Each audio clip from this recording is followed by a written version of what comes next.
Changing Expectations. Written by KK Slider. Chapter 13. Cersei.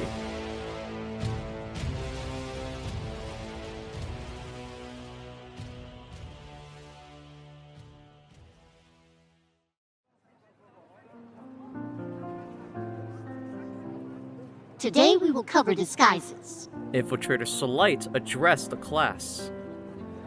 Finally. Apparently, this part is really easy to changelings, so it's saved for the end, right before expedition's out to begin for the Infiltrator class. Seems like allocating the least amount of time for the most important lesson, but considering it takes energy to maintain a disguise, the teacher probably just wants to make sure that no energy is wasted on changelings that cannot perform the rest of the required lessons. Case in point, the class had been reduced by a bit. It started out with 22 changelings, and now it's down to 15. The class seemed easy enough to me, but then again, I was juggling it along with 5 or so other subjects every day. I was focused entirely on education, whereas most changelings had to work or were unprepared for classwork. First, you must feel your connection to the weave. Even outside of the hive, you have to understand on an intimate level how you are entwined into the great tapestry. The string, or thread as some say, of change must be known to you. The Infiltrator was using the weave to help us feel the thread. I literally grasped onto the knowledge she was trying to give us and held onto it. Already, I felt heat building up in my horn. The changelings around me, the 5 members of my new inner circle, found the task of grasping the thread that much easier due to my efforts. Now, your first disguise would be an earth pony with a black coat, white mane, green eyes, average build. The cutie mark will be a red question mark. Picture the pony with your mind's eye. Then, while still holding onto the string of change, push your mana through your horn. I watched as many changelings vanished into a curtain of green flames that creeped up their body. In their place were the disguised ponies. Focusing, I channeled the mana while picturing the disguise. I kept in mind the different lessons on body proportions, average mane length, and so on while creating my disguise. My vision was briefly obscured as orange flames rose up from my hooves and rapidly spread across my body, eventually covering my eyes. When the flames receded, I didn't feel any different. Lifting a hoof to inspect it revealed a dull black hoof, rather than a glossy black hoof. I was covered in fur, rather than chitin. Looking to my immediate class members, I saw the same pony disguises. We all varied on height and muscle sizes, but for the most part, we looked like normal ponies. At least, I assume we do. I've never seen a pony. In just a few moments, there were no changelings left in the classroom. Slowly, Solite walked between each student, checking their disguises. Your legs are too thin. Your eyes are still blue. Ponies don't have holes in their legs. How could you forget that? Most changelings she passed by with no comment. As she passed my area, she glared at Thorax's disguise. Ponies have manes, not fins, Thorax. Right. I remember that. Thorax said, adjusting his disguise with more green flames. You're too big, Eshadai. Most ponies are not that muscly, and you don't want to stick out. After she checked all of her disguises, she returned to the front of the classroom and spoke loudly to the class. Good. Now drop your disguises. To do this, grab back onto the string of change and channel mana without picturing a disguise. The raw mana will disrupt your current disguise. With practice, you will get a better feeling of just how much mana is needed to disrupt it. A wave of green flames with a small island of orange ones washed across the room as each changeling discarded their disguise. Next, I want you all to create your own disguise, complete with a cutie mark. Oh no, originality! My one weakness! And you need to get used to creating one under pressure. It's not always the case where you will have time to think out a clever disguise. You have 5 seconds. Quickly, I pictured a tall pony with dark blue fur, a two-toned faded purple and light black mane and tail, and a cutie mark that was the Greek letter mu. No, Phasma. Don't make the obvious OC joke here. Once again, Infiltrator Slight walked between the changelings and judged our disguises. A Hoofful didn't think of a disguise in time and stayed changelings after they were enveloped in green flames. A few had errors with their disguises still, but most accomplished the task just fine. Not one of us had bright colors for a coat.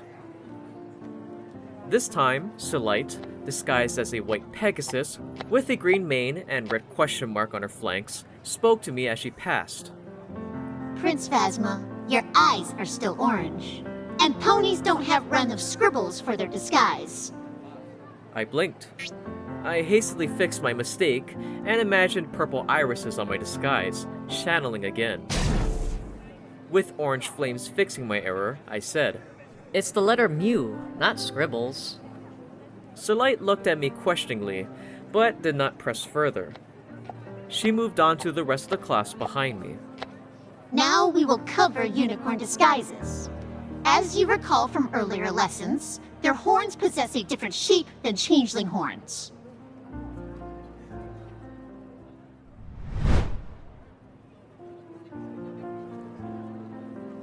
That's it for today. You will all receive a single extra portion of rations to make up for the energy loss. Don't let this privilege get to your heads. Next class we'll be combining lessons, so be prepared. As the class broke, my inner circle formed a hexagon. I mean, you could call it a circle, but there were 6 of us, and hexagons are cooler than circles. Lacewing and Coxus started rubbing their horns. Taking the form of a Pegasus had been especially tiring, with each changeling having to imagine each individual feather on both wings in order to get a complete disguise. You'd think she cut us nymphs some slack, Coxa whined. Yeah, I could see why a lot of changelings usually don't pass this class. Lacewing added. Tarsus shrugged. Seems pretty easy to me. That's because you have the monopool of an adult, Tarsus. I said while rolling my eyes. Oh, and you're fine, Phasma? I sighed. I am now. I have lessons after this, and I won't be fine after those. You have more lessons? Don't you also have lessons before this class too? Yeah. Lacewing shook her head. I can't imagine that much classwork. When do you get to relax? Coxa added. And what do you even do to relax? I absent-mindedly rubbed my chin in thought. Well, I study? That's not relaxing. Eshadai pointed out. I sleep for a few hours each day. That's not relaxing either. I threw up my hopes with a shrug. Then I don't. Prince Phasma. Chamberlain Ucharis called me from the doorway. You're here too early! Come back in 5 minutes! I yelled back to him. He responded by tapping his hoof impatiently. Damn it. Looks like I have to go already. By the Great Weaver, I don't envy you, Phasma. Thorax whispered. We don't get to choose our lot in life, for the good of the hive and all that. Coxa, Lacewing, Tarsus, and Thorax all raised their eyebrows at that last comment. Eshadai was too distracted by Lacewing's tail, which was slowly swishing back and forth. I stood up and walked over to the buzzkill. Chamberlain Ucharis, is there a reason you're especially on time today, or can you just not wait to see me? I do enjoy our walks, my prince, but I am indeed here early for a reason. We are headed to the northeast main exit rather than the royal chambers. I looked behind him, and sure enough, there were 4 royal guards waiting in the hallway. I'm leaving the hive? He nodded. Yes, today we will begin your flying lessons. We won't be going far, just sticking close to the hive. I'm actually leaving the hive? You already asked that, my prince. Holy shit! I heard the clopping of hooves and looked to my right, and saw Tarsus walking up. Prince Phasma, He began with my title. I couldn't help but overhear. I'd like to come with you, if you would have me. You may. Eucharis butted in. Your Highness, these private lessons Are occurring at my discretion. I cut off Eucharis. If I say he can come, then he can.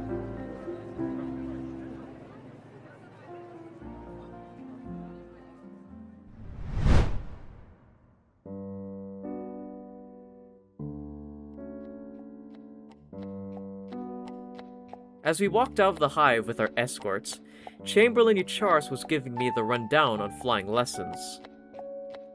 Now, since you'll be exercising a whole new muscle group, what we're going to start with is simply buzzing your wings.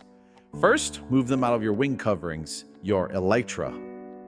I moved my elytra up and out of the way, and my unused wings rose partially from my back.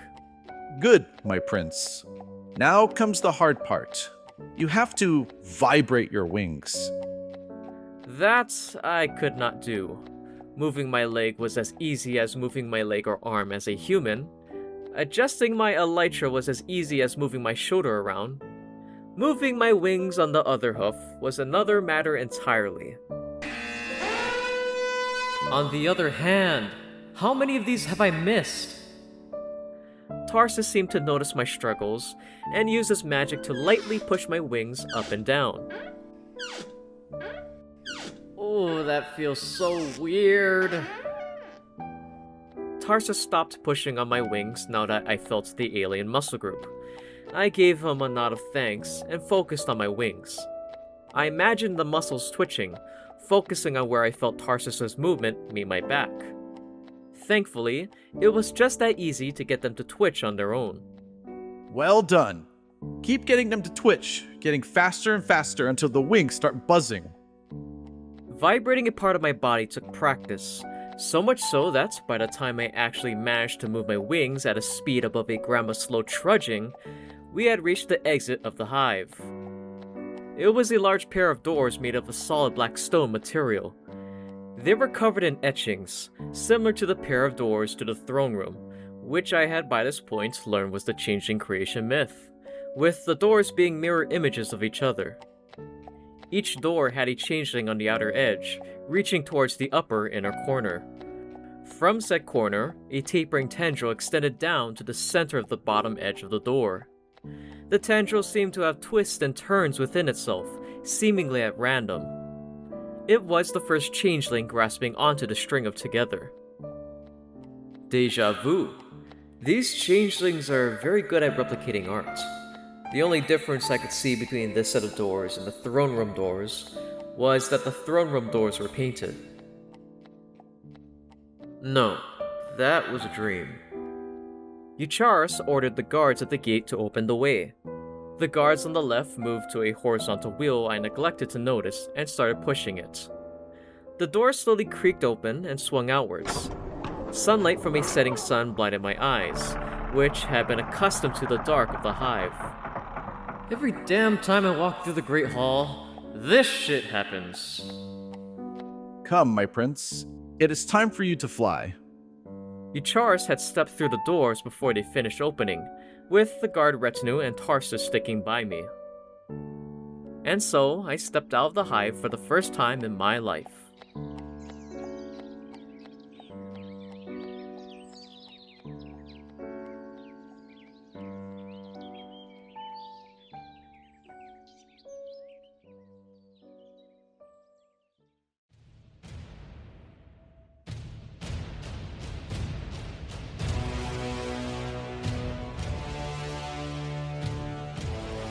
Changing Expectations.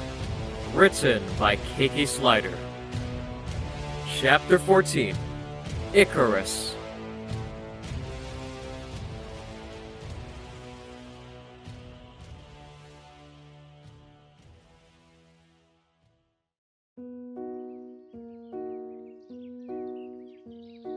It was a cool day out in the drylands. I took in the sights. The ground was rocky and unsurprisingly dry, with not a blade of grass in sight. In the distance, mesas rose up from uneven ground. For miles around the hive, there was nothing. Not a hill, not a tree, not even a Starbucks. We were far from civilization. The sky was clear, yellows, oranges, and pinks being painted across the blue canvas by a hidden setting sun. The sun was setting mostly behind the hive, casting a shadow over the plains in front of us. The hive itself was a towering, dark structure, its details hidden by the contrast of the light. Now we have some room to breathe. Yachar said, drawing my attention back to the ground. He had stopped about 30 paces out in front of the entrance, and had turned around to face me. I walked up and stopped in front of him. Let's begin. Our changeling wings give us far more maneuverability than Pegasus' orchestral wings. We can hover, move sideways, directly up and down, you name it. They may have us beat on speed and gliding, but we are far more nimble. I want you to vibrate your wings as fast as you can. With my wings already out of their hardened housings, I tried making them vibrate. They beat at a respectable speed, but far from what you'd consider a vibration. You'd have to let go and let the wings move themselves. Tarsus and the guards watched from near the entrance as I worked up a sweat, moving my thin, insectoid wings as fast as I could. Faster, and stop flapping them manually. You have to let your body do the work. I relaxed my control over my wings, and their beats slowed down. But they're still moving. Very good, Your Highness. Now, imagine yourself lifting off the ground. Yes! I looked down and saw my hooves were wobbling above the ground, rather than planted firmly on it. My movements of looking down caused me to tilt forward, and I saw the ground rushing up to meet me. My chitin protected me from collecting any scrapes, which would have been my only injuries from the no-sweet impact of hitting the ground. Still, it was embarrassing. Chamberlain Yachar walked up to my side. Why do we fall, Prince Phasma? Because gravity pulls us downwards. I responded, stating the obvious. I flipped myself over and got back onto my hooves. We fall so... I know you, Charis. I know. I looked at my back and saw my wings were extended once more. The fall hadn't damaged their fragile structure. Once more, I vibrated them and started to lift off the ground. I fell 4 more times before I got more than 5 feet off the ground. Being so close the first few times, I quickly learned how to recover my wings using my elytra before I hit the ground. That is a valuable skill all changelings learn with little input from their tutors. Apparently, it was just a natural reaction to abort flying. Yachar rose off the ground to meet me at eye level. Before he could tell me the next lesson, I heard a buzz behind me. Yo, Prince Phasma! You're doing far better than I did when I first started flying. You're taking this like flies to shit. Next, Prince Phasma. Yachar glared at Tarsus. It is time to do more than hover.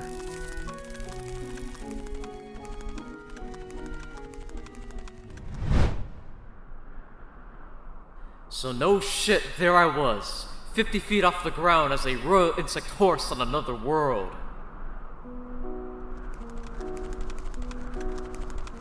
I slowly buzzed around a few of the lower hive spires that were jutting out from the base of the hive superstructure. Despite how tired I was becoming due to the constant work, I was enjoying myself. Yachar was flying next to me, giving me points on how to adjust my momentum and center of mass. It had only taken an hour, but I could fly without hitting the closest object in sight, usually the ground right beneath me. Tarsus was flying a bit back, but with Yachar right next to me, we kept our conversations very limited. Now the sun had dipped below the horizon, the last few rays staining the dark sky yellow. All right, my prince, it's time to turn in. The night is still young, Wow! Yachar? I dodged a massive spire that had come out of nowhere. Well, I flew in a straight line at it, but it's not my fault they built it there. Seeing that he was right, I adjusted my slow, bubbling course and headed back for the entrance, wobbling as I came in for a landing. Behind me, 2 guards landed a distance back. They had never left me out of their sight or further than 50 hooves Feet! away from them. Tarsus landed closer. That was slow, but still fun, Prince Phasma. If you can't get some time to play hoofball, then we should definitely go flying. With my flying lessons, that just might be more doable. It's time to head back up, Your Highness. Eucharis motioned towards the hive entrance. We talked as we walked, the guard Retinue and Tarsus filing in behind us. As easy as it is for most of us, Tarsus broke the silence from behind. I know some changelings that struggle with flying. It just doesn't come as easy to them. This is the first time I'm hearing of that, though I'm not surprised. I explained. Flying really is something else, something tiring, I thought with a yawn. And painful. There should be some classes available to the drones of the hive. Not all of us have a private tutor, you know. I mean, my prince.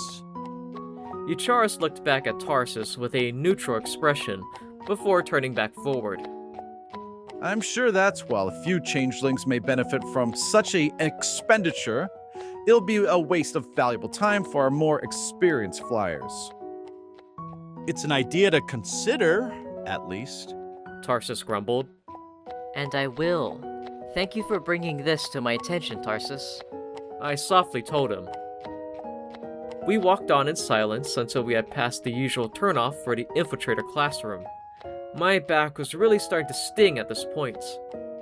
This is where we part ways, my prince. Tarsus spoke up from behind me. I turned to give him a smile. Thank you, Tarsus, for your company. I will see you and the rest of the class tomorrow. Our retinue continued without him up the hive. You're becoming close with this Tarsus classmate of yours. Eucharis said in a low voice. I would advise caution, my prince. Not every Ling has an agenda, Chamberlain. You need to calm down and take a step back. My prince, he just spoke to you and suggested how to run the hive. That's not something to be shaken off. He uses your companionship to whisper into your ear. Eucharis, Tarsus is just looking out for what's best for the hive. He has no secret agenda to push. You are making bold assumptions, my prince. Enough! I was tired. My back was starting to hurt, and a part of me sticking off my back was definitely hurting. I didn't get a whole lot of sleep last night, or any night for that matter. Fuck. I'm treading dangerous waters here. Tone it back. I sighed, putting a hoof to my head while walking forward. My apologies, Chamberlain. I know you're looking out for my best interests, but I'm just tired. There's no magic lessons after this, are there? No, my prince. Thank the Weaver for small miracles. When we reached the royal wing, I continued into my room while Eucharis stayed in the hall. I shut the door behind me and flopped onto my bed. Too tired to study. Too hungry too. Normally after magic lessons, Officer Katydid had a meal for us to eat together. It was a short, brief thing, consisting of just the love gel, but it was nice enough. Still, some extra time to myself was nothing to scoff at, and I took the extra hours of sleep.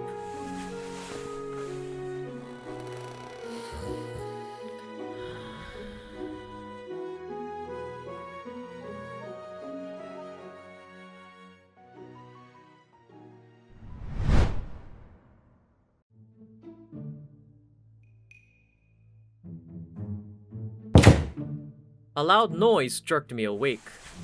What? What was it? I flipped over to face the door and saw Queen Chrysalis looking down at me. My body still ached from last night's lessons. Mother, I can't recall the last time you've woken me for lessons personally. I said as my brain rebooted. She chuckled. You have not been asleep that long, Prince Phasma. It is still night.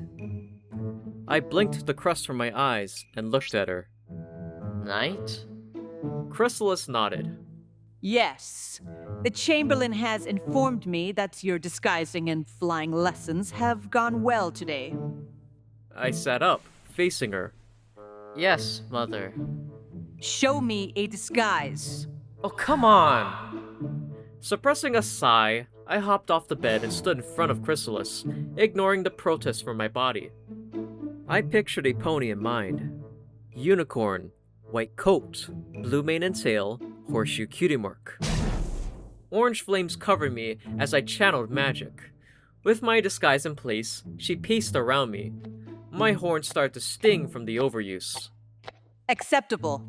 Now, who am I looking at? Figured this is what Infiltrator Solite was talking about when she said combining lessons.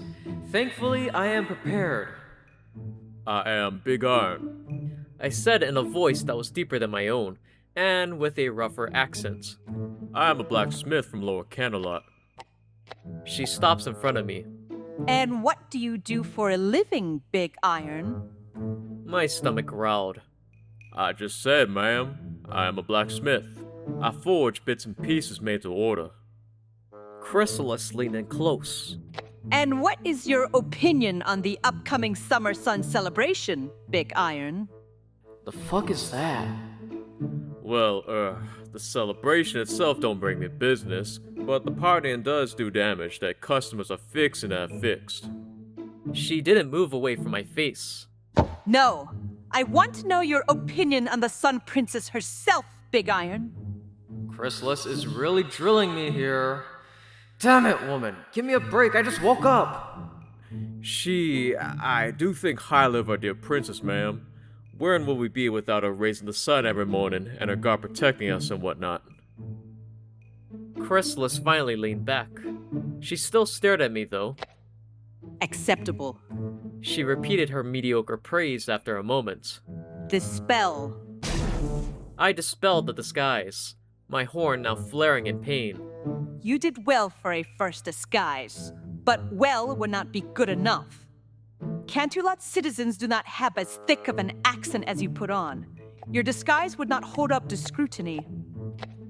Still, you did admirably, Prince Phasma. Your classmates have received extra portions in their meals to offset their increased activities. Do not think I've forgotten you, my prince. I tilted my head at that.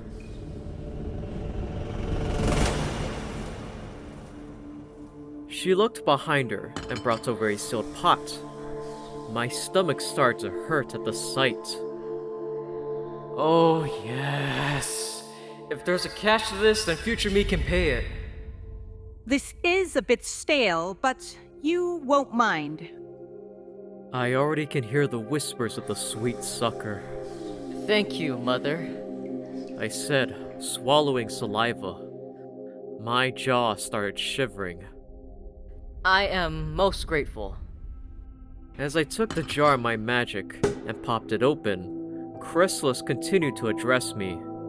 You have done as well as is expected of you in your Infiltrator class. I barely caught the next statement.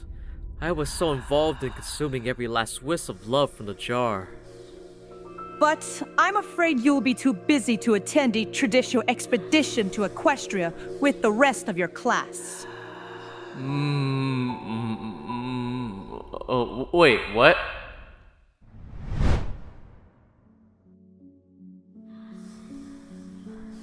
Mother? Prince Phasma said in a stuttering voice. It's always adorable to watch him eat. Queen Chrysalis thought to herself. Just keep it up, little prince, and you will have all the love you desire once we conquer Equestria. You still have lessons with me, Prince Phasma. There is no time to go gallivanting about, playing with your prey. Phasma swayed slowly from side to side as he spoke. I was under the impression that I was with the class specifically for the expedition. She sneered. Then you had the wrong impression. You were in the class to reaffirm your lessons. You don't need to know the truth. And don't think I don't know about your friends, young prince. Tomorrow, your lessons will cover the dangers of outside opinions. Chrysalis steered the conversation away from the infiltrator class. She watched as Phasma blinked slowly and shuffled his hooves in a slower state of mind. Yes, Prince Phasma. I am always watching.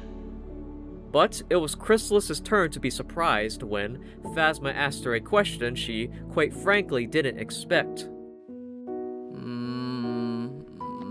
Mother? Who's my dad? Where did this come from? I am all that matters, Phasma. I suppose I should have expected this question. Did it slip out now that he's unguarded of mind? I could train him to be used to the feeling of love so that he is not so weak when consuming it. But I think I'll have him keep that particular vice. The prince mumbled something in response as Queen Chrysalis backed out of his room and closed the door. That nymph vexes me.